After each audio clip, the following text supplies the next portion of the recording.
Bonjour chers auditeurs de l'ODJ Média, notre chroniqueur invité, Mustapha Sohimi, partage son avis et sa réflexion, dans un article qu'il a intitulé « Drapeau du Maroc », qu'on écoutera ensemble dans ce podcast.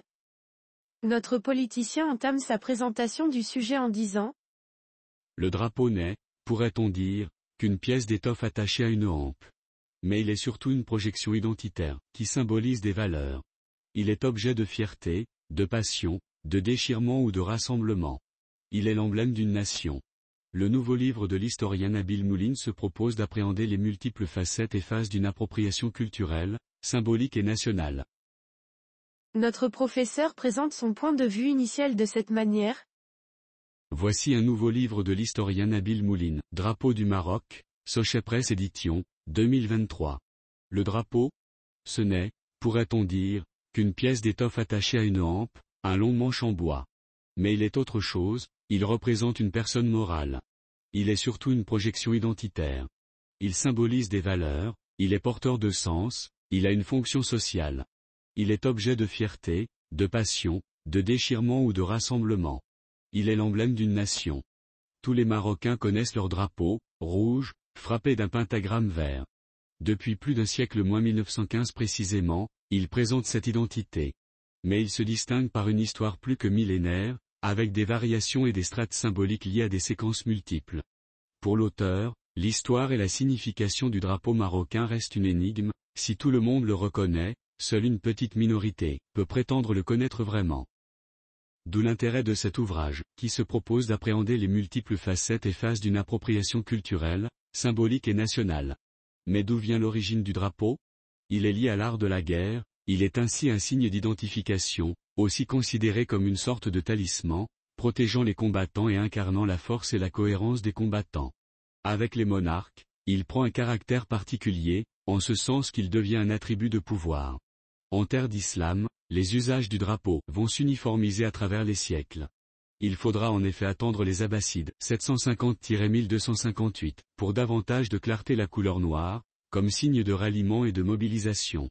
Les Omeyyades d'Andalousie, 756-1031, et les Fatimides, 909-1171, adoptent, eux, la couleur blanche, un choix d'indépendance assorti sans doute de prétentions califales. Question de statut donc. Ibn Khaldun, cité par l'auteur, s'en est expliqué à propos des emblèmes de la royauté. Le souverain a besoin de se distinguer par l'amour du faste et de l'ostentation. À ce titre, dans le registre des privilèges de la souveraineté, il faut mentionner le droit de déployer des drapeaux et des étendards, de faire battre les tambours et de faire sonner des trompettes et des cors. La pratique historique de ce droit était variable, suivant les dynasties et les empires. Mais a toujours prévalu finalement l'emploi des emblèmes dans les schémas guerriers. Cela dit, la chronologie des drapeaux du Maroc se décline autour de nombreuses périodes. Celle des Almoravides, 1040 à 1147, des Almohades, I120-1269, des Mérinides, 1244 à 1465, des Zédanides, 1510-1658, et celle des Alaouites, depuis 1640.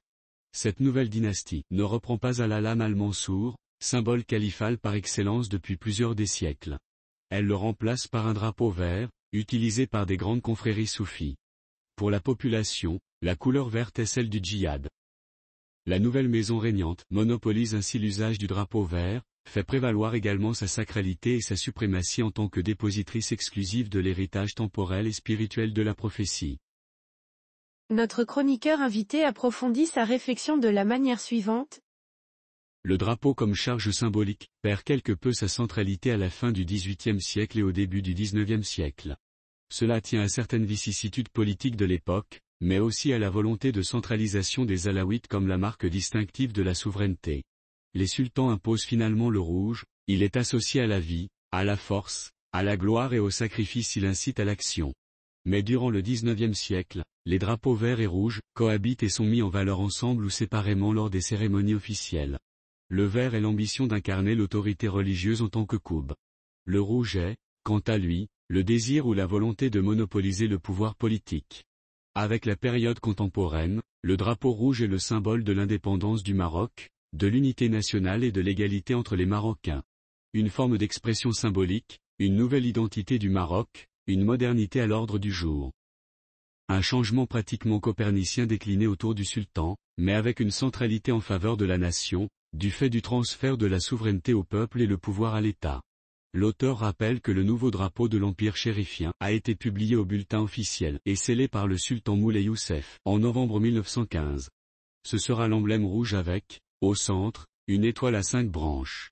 Le chiffre 5 est étroitement lié à l'islam, les 5 piliers, les 5 membres de la famille sacrée, le prophète, Fatima, Ali, Al-Hassan et Al-Hussein, les 5 prières, les 5 clés du mystère coranique, etc. Le drapeau va faire l'objet d'une appropriation par le nationalisme marocain, effervescent durant le protectorat.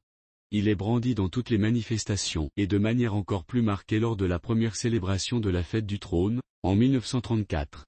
Il devient un véritable emblème national flottant au fronton des édifices publics, dans les échoppes, les maisons et les ruelles. Il est porté par une lame de fond d'émancipation et de libération. Mohamed V ordonne de le hisser sur l'un des pavillons du palais de Rabat à l'occasion d'une cérémonie officielle, le 19 mai 1947. Un État-nation émerge, qui va arracher son indépendance en 1956.